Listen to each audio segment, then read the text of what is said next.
कुछ important questions discuss कर रहे हैं क्लास 12th फिजिक्स के। ये क्वेश्चन सेमीकंडक्टर वाले चैप्टर से है। देखो क्वेश्चन क्या है, in the figure potential difference between A and B is. आपको ये वाली फिगर गिवन है, आपको ए एंड बी के बिटवीन पोटेंशियल डिफरेंस की वैल्यू कैलकुलेट करनी है। देखो पोटेंशियल डिफरेंस निकालने का फॉर्मूला क्या होता है, V equal to I R. R की वैल्यू तो आपको गिवन है 10 किलो ओम, बट हमें आई की वैल्यू पता नहीं है कि कितना करंट फ्लो कर रहा है इस आर्म से।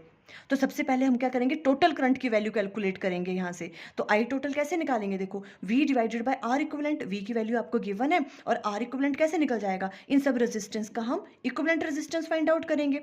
तो देखो कैसे करेंगे, ये दोनों देखो रेजिस्टेंस ये किस में है, पैरेलल में है। पहले हम इसे सॉल्व कर लेंगे, तो 1 बाय आर पी आ जाएगा सॉल्व करके 2/10, और यहाँ से आर पी की वैल्यू आ जाएगी 5 किलो ओम्स। अब देखो जो इनका रिजल्टेंट था, इन दोनों रेजिस्टेंस को जो सॉल्व करके आया, वो वाली रेजिस्टेंस इसके साथ किस में होगी, सीरीज में होगी।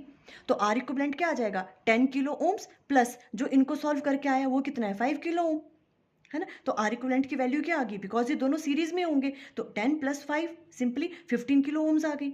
यहाँ से आई टोटल की वैल्यू क्या आ जाएगी, V आपके पास गिवन था डिवाइडेड बाय आर इक्विवेलेंट आपने कैलकुलेट कर लिया ये वाला, तो ये आ गया आपके पास 2 milli ampere. Means 2 milli ampere का करंट फ्लो कर रहा है यहाँ से, टोटल करंट यहाँ से इतना निकल रहा है।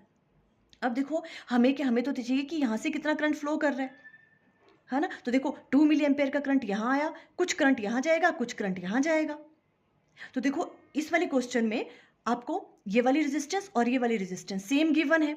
अगर सेम रेजिस्टेंस हो पैरेलल में तो सेम करंट फ्लो करता है। जो भी यहाँ से करंट डिवाइड होगा ना, जितना करंट यहाँ जाएगा उतना ही करंट यहाँ जाएगा, सेम करंट होता है यहाँ पे, ठीक है। तो 2 मिली एम्पेयर था यहाँ तक, तो 1 मिली एम्पेयर यहाँ जाएगा और 1 मिली एम्पेयर यहाँ जाएगा। ये कब होता है, अगर ये रेजिस्टेंस कैसी है, सेम दी हुई है आपको, ठीक है। तो यहाँ से 1 मिली एम्पेयर का करंट आ गया, हमें पता लग गया है ना। अब यहाँ पे पोटेंशियल डिफरेंस की वैल्यू देखनी है, V इक्वल टू क्या होता है, आई आर। आई की वैल्यू भी आपको पता है, आर की वैल्यू भी पता है, तो potential difference between A and B क्या आ जाएगा, 1 milli ampere 1 × 10⁻³ multiply by 10 kilo ohm 10 × 10⁻³ ये कैंसिल आउट हुआ और यहाँ पे 10 वोल्ट आ गया। Means option C is correct. For more important questions video का लिंक स्क्रीन पे आ रहा होगा। Thank you.